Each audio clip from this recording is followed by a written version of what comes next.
স্ক্ৰীনত ওলাই থকা এই ব্যক্তিজনক আপোনালোকে চিনি পায়নে? হয়তো বহুতে চিনি পায়, হয়তো বহুতে চিনি নাপায়। এখেতৰ নাম হ'ল মাৰ্চেল বৰুৱা। তেখেত এগৰাকী চিত্ৰকৰ হয় আৰু তেওঁ মৰমৰ শিল্পী জুবিন গাৰ্গৰ এখনি চিত্ৰ আঁকিছিলে গণেশগুৰি ফ্লাইঅভাৰৰ তলত। কিন্তু ৩ তাৰিখে জাপানৰ প্ৰধানমন্ত্ৰী আহিবৰ বাবেই সেই জুবিন গাৰ্গৰ আচলতে ফটোখন মোহাৰি পেলোৱা হ'ল। আচলতে জুবিন গাৰ্গৰ ফটোখন মোহাৰি পেলোৱা নাই।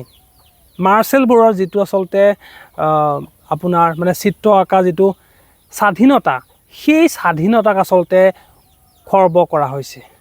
মই নাজানো যে এজন মানুহ মৰি গ'ল আৰু মৃত্যুৰ পিছত সেই মানুহজনৰ আচলতে এখন মানে চিত্ৰই কেনেকৈ মানুহক কিমান আচলতে মানে ভয়াতুৰ কৰিব পাৰে, সেইটো কিন্তু অতি আচৰিত কথা। যিখন ছবি মাৰ্চেল বৰুৱাই গণেশগুৰি ফ্লাইঅভাৰ তলত আঁকিছিল, সেইখন ছবি ৰঙেৰে মোহাৰি পেলোৱাৰ পিছত সেই একে স্থানতে আকৌ মাৰ্চেল বৰুৱাই সেই ছবিখন আঁকিবলৈ গৈছিল, কিন্তু আৰক্ষীয়ে তেওঁক আচলতে বাধা প্ৰদান কৰিছিল।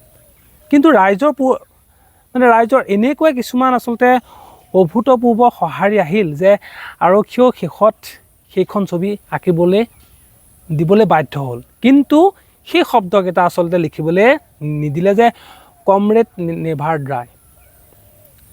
আচলতে সেই শব্দকেইটাত কি এনেকুৱা মানে অৰ্থ আছিল যাক নেকি আৰক্ষী আচলতে ভয় কৰিছিল। মই এটা কথা মানে মই বুজি নাপালোঁ যে জাপানৰ প্ৰধানমন্ত্ৰীগৰাকী যদি অসমলৈ আহে, তেতিয়াহ'লে জুবিনৰ ফটোখনে আচলতে মানে অসমবাসীক কেনেকৈ আপোনাৰ বিপদত পেলাব পাৰে। যিজন জুবিন গাৰ্গে অসমৰ বাবে ইমানখিনি কাম কৰি থৈ গৈছে, এখন মানে ছবিয়ে আচলতে কেনেকৈ অসম চৰকাৰখনক ইমান আচলতে ভয়াতুৰ কৰিছে, সেই কথা কিন্তু এতিয়াও ৰহস্যজনক। যোনে এখন ফটো মোহাৰি পেলাইছে সেইসকলে এটা কথা মনত ৰখা ভাল যে এখন দেৱালত এখন অঁকা ফটোৱে আপোনাক আচলতে যেনেকৈ ভয়াতুৰ কৰি তুলিছে, সেইখন ফটো আপুনি আকৌ পুনৰবাৰ মচি দিব পাৰিব। কিন্তু এটা কথা আপোনালোকে সদায় মনত ৰাখিব যে অসমীয়া হৃদয়ত আচলতে যেনেকৈ প্ৰাণৰ শিল্পী জুবিন গাৰ্গে আচলতে বাস কৰি আছে নহয়, সেই কিন্তু অসমীয়া মানুহৰ হৃদয়ৰ পৰা কিন্তু আপুনি জুবিন গাৰ্গক মচি পেলাব নোৱাৰে।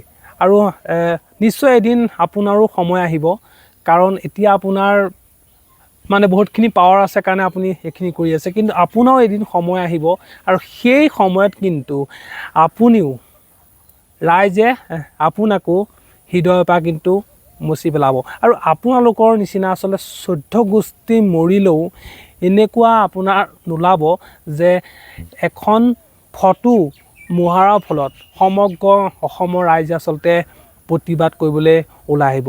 সেই কথা কিন্তু আপুনিও মনত ৰখাটো উচিত।